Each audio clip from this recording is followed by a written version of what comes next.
अस्सलामुअलैकुम। तो वेलकम है आप लोगों का अमरात चैनल में। आज हम बात करने जा रहे हैं चाइनीज़ और इंडियन फोर्सेस के दरमियान कुछ बढ़ते हुए तनाज़ात की, और इवन चाइनीज़ फोर्सेस काफ़ी हद तक इंडिया के इलाकों में फिर रही हैं, कुछ ऐसी इतलात मौजूद हैं। और दूसरा, पाकिस्तान नेवी ने PNS तैमूर, जो कि दूसरी तुगरुल क्लास फ्रीगेट है, उसको अपने बेड़े में बाकायदा तौर पर शामिल कर लिया है। लेकिन वीडियो में आगे बढ़ने से पहले आप चैनल को सब्सक्राइब कर लें एंड हमारी वीडियोस को शेयर कीजिएगा। तो रिसेंटली कुछ तस्वीर मंजर आम पर आई जिनमें चाइनीज़ क्रेन्स को देखा जा सकता है और उसके अलावा दूसरा इक्विपमेंट भी है। रिपोर्टेडली ये अरुणाचल प्रदेश का इलाका है जो कि डिस्प्यूटेड है चाइना और इंडिया के दरमियान। असल में 3-4 ऐसी इलाके हैं जिनमें चाइना और इंडिया का फटा चल रहा है। पहला इलाका तो लद्दाख का है, जिसे कश्मीर का इलाका भी हम कह देते हैं। दूसरा तिब्बत का इलाका है जिसे सेंट्रल सेक्टर कहा जाता है, और ईस्टर्न सेक्टर अरुणाचल प्रदेश का इलाका है। इस दफ़ा मामला गर्म हो चुके हैं अरुणाचल प्रदेश के इलाके में, और रिपोर्टेडली इसका इलाका चगलगाम, वहाँ चाइनीज़ फोर्सेस प्रेजेंट है और वो कंस्ट्रक्शन कर रही हैं एक नए रोड की। इस रोड के तहत वो अपने मिलिट्री के सामान की तरसील कर सकेंगे, बल्कि उसे बहुत से दूसरे ऑपरेशनल मकासद के लिए भी यूज़ किया जाएगा। यहाँ आपको नक्शा नज़र आ रहा होगा जिसमें मैंने अपनी तरफ से कुछ लाइंस ड्रॉ की हैं। यहाँ चाइनीज़ और इंडियन बॉर्डर को रेड लाइन से मैंने शो किया है, जबकि चगलगाम का इलाका, जो कि इंडियन बॉर्डर के अंदर 16 किलोमीटर तक अंदर आता है इंडियन बॉर्डर से, वहाँ चाइनीज़ फोर्सेस प्रेजेंट हैं। ये बहुत बड़ा सवाल पैदा करता है कि मैकमोहन लाइन बनाई गई थी जहाँ से दोनों डिस्प्यूटेड एरियाज़ का तयन होता था। यानी मैकमोहन लाइन के एक तरफ चाइनीज़ फोर्सेस रहती थी, जबकि दूसरी तरफ इंडियन अरुणाचल प्रदेश का इलाका था जबकि दूसरी तरफ अरुणाचल प्रदेश का इलाका था जो इंडिया के अंदर आता था। रिपोर्टडली चगलगाम का ये जो इलाका, जो कि 16 किलोमीटर अंदर है इंडियन अरुणाचल प्रदेश के, और यहाँ चाइनीज़ फोर्सेस मौजूद हैं, यानी चाइना अपनी कंस्ट्रक्शन कर रहा है। और उसी के साथ आप एक इलाका देख सकते हैं इसके ईस्ट साउदर्न साइड पर, टेंजू। टेंजू का इलाका अगर आप अरुणाचल प्रदेश के नक्शे में देखें तो आपको वाज़े तौर पर यहाँ टेंजू का इलाका नज़र आ जाएगा। यानी कि ये बात ज़ाहिर होती है कि इंडियन इलाकों में आके बैठी हुई है इस वक्त चाइनीज़ फोर्सेस, और ये बहुत बड़े कंसर्न की बात है। एंड अगर इंडियन मौक़िफ़ की बात की जाए तो इंडियन साइड ये दावा कर रही है कि ये रोड चाइना अपनी टेरिटरी में बना रहा है, जो कि अरुणाचल प्रदेश के करीब है। अगर उनकी इस बात को भी मान लिया जाए तो रिसेंटली इन इलाकों में एंटी इंडिया ऐसी कुछ मूवमेंट्स हैं जिनके थ्रू BSF के जवान जो हैं उनको काफ़ी नुकसान पहुंचा है।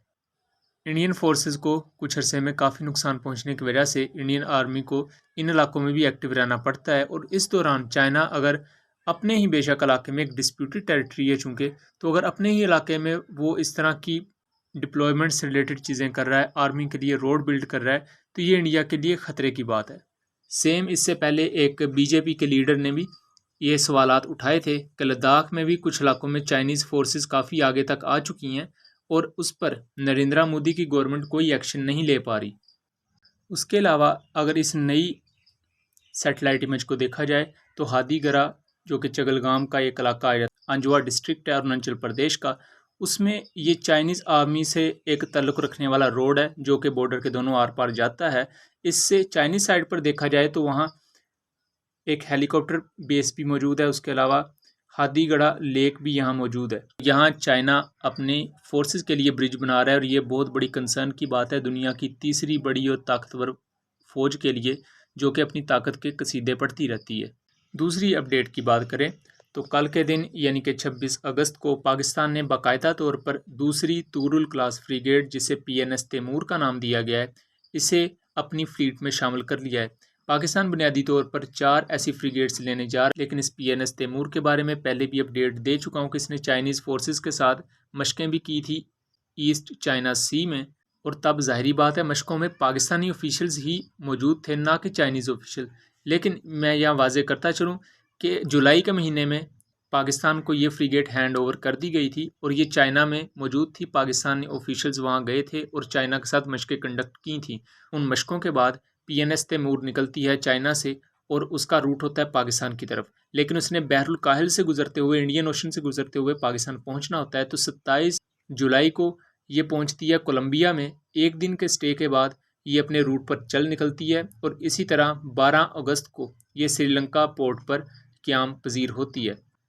12 अगस्त के कुछ अरसा बाद ही चाइना की एक सैटेलाइट शिप जो कि बेसिकली इंटरकॉन्टिनेंटल बैलिस्टिक मिसाइल्स को डिटेक्ट करने के लिए यूज़ होती है, वो भी श्रीलंकन पोर्ट पर आ जाती है, जिस पर इंडिया बहुत ज़्यादा कंसर्न का इजहार भी करता है और एक एहतजाज भी शो करता है, क्योंकि इंडियन हुकाम के नज़दीक पाकिस्तानी PNS तैमूर का होना और चाइनीज़ सैटेलाइट एडेड शिप का वहाँ मौजूद होना इंडियन नेवल इंस्टॉलेशंस के लिए एक ख़तरा है। और इंडिया का ये दावा था कि पाकिस्तान और चाइना इनकी जासूसी कर सकते हैं अपनी शिप्स पर मौजूद जदीद आलात की वजह से।